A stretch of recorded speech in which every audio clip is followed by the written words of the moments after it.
Looking ahead, holidays are coming up on us fast, and this time of year is a big one for local nonprofits. But recently, Adrian Peterson has been back in the news, this time for contradictory financial records filed by his foundation. CBS 19's Risa Morris is at the Salvation Army. And Risa, tell us about ways to make sure our donations are going where we want them to go.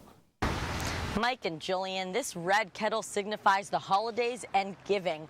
Programs like this one are so important to places like the Salvation Army and other nonprofits across East Texas. But how do you know the money you're giving is going where you think it is? One fundraising firm says, if you ask, you shall receive. 89.5 KVNE, 91.3 KGLY. Local Christian radio station KVNE is a not-for-profit organization funded by listener contributions. Well, it's how we operate. Without the pledges, we pretty much don't exist. And so it's pretty phenomenal over 31 years that God's been gracious to provide for the ministries simply through donations.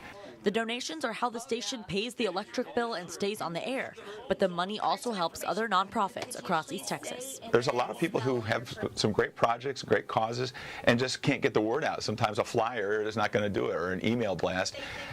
Getting it on the radio is really something that's going to help them a lot, and so we're kind of a microphone for that. It costs about $100,000 a month to keep KVNE operating, and all that money is raised through donations. But when you donate to any organization, how do you know it's going where you think it is? There are all those fail-safes within the organization to show exactly where all the money has been accounted for. And that, to me, is the most important thing that an organization can do when they want to be transparent about their nonprofit status. Steps like showing donors the annual budget and financial statements. Willis says contributors having trust in the organization will make them feel more comfortable giving. You want to retain those donors, you want to steward those donors in the best way you can, because that's really what's going to be the best for your organization to meet your own goals. Harper says KVNE has a good track record over the past 30 years. That's why he thinks people give to the station.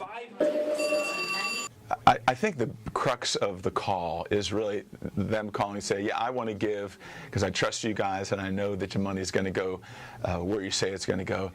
Willis recommends donating to the general fund of an organization. That way the nonprofit can use the funds where it's needed the most. In Tyler, I'm Risa Morris, CBS 19. Back to you. All right, thank you, Risa. Now, the Better Business Bureau does have a charity review system, and on that, the people can see if an organization that they're interested in giving in is actually accredited.